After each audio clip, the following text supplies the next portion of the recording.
एक छोटे से गांव में एक टमाटर वाली बुढ़िया रहती थी। उसके पास बहुत सारे स्वादिष्ट टमाटर होते थे और वह उन्हें अपनी दुकान पर बेचकर अपने परिवार का पेट पालती थी। लेकिन उसके मन में हमेशा लालच था। वह चाहती थी कि उसके पास और भी ज्यादा टमाटर हो, जिससे उसकी कमाई और बढ़ जाए। एक दिन टमाटर वाली बुढ़िया को एक विचार आया। उसने सोचा, मैं एक जादुई वृक्ष की खोज करूंगी जो मुझे हर दिन स्वादिष्ट टमाटर देता है। उससे मेरी कमाई और बढ़ जाएगी। उसने तत्काल अपनी दुकान बंद कर दी और एक जादुई वृक्ष की खोज करने के लिए निकल पड़ी। वह दिन भर जंगलों में भटकती रही, लेकिन जादुई वृक्ष नहीं मिला। समय बीतता गया और सूरज ढलने वाला था। बुढ़िया को बहुत थकान महसूस होने लगी और उसे प्यास भी लगने लगी। वह एक नदी के किनारे आकर बैठ गई।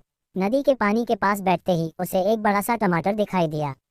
वह टमाटर बहुत स्वादिष्ट और सुंदर दिख रहा था। लालची टमाटर वाली बुढ़िया को देखकर वह टमाटर बोला, मैं एक जादुई टमाटर हूँ।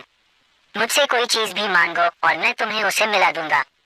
बुढ़िया का मन जादुई टमाटर चाहने लगा। उसने टमाटर से कहा, मुझे एक जादुई वृक्ष चाहिए जो मुझे हर दिन स्वादिष्ट टमाटर दे सके। जादुई टमाटर बोला, ठीक है, लेकिन ध्यान रहे इस वृक्ष का ख्याल रखना, ये बहुत अनमोल है। जादुई टमाटर वाली बुढ़िया खुशी से वृक्ष का ध्यान रखने की कसम खाकर उसे ले आई। वह अपनी दुकान पर वृक्ष को रख दिया और उसे रोजाना पानी देने लगी।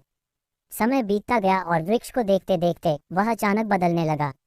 उसमें फूल आने लगे और फिर टमाटर उस पर लाल होने लगे।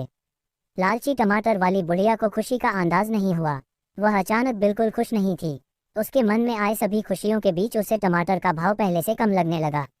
जब रोज उसे टमाटर वृक्ष के स्वादिष्ट टमाटर मिलने लगे, तब उसे उस जादुई टमाटर की परवाह नहीं रही।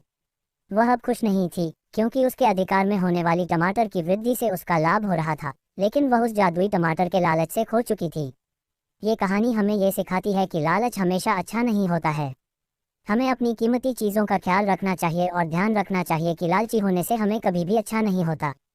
असली संख्यावाची संपत्ति वह है जो हमारे जीवन को खुशियों से भर दे और उसे हमें जीने में सहायता करे।